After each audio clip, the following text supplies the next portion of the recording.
Hey guys, want to know how to contact Krisp AI through email, whether it's to resolve any technical issue or some other stuff? In this video, I'm going to help you do it.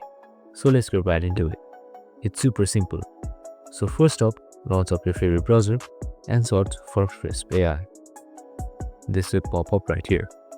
This is the official Krisp AI page.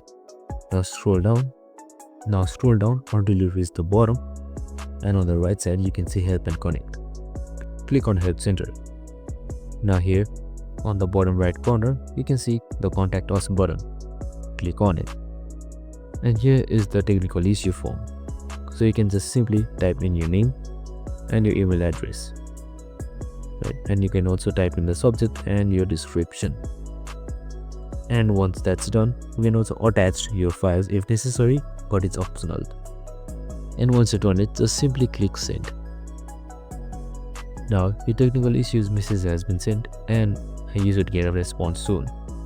And that's it. I hope this video helped.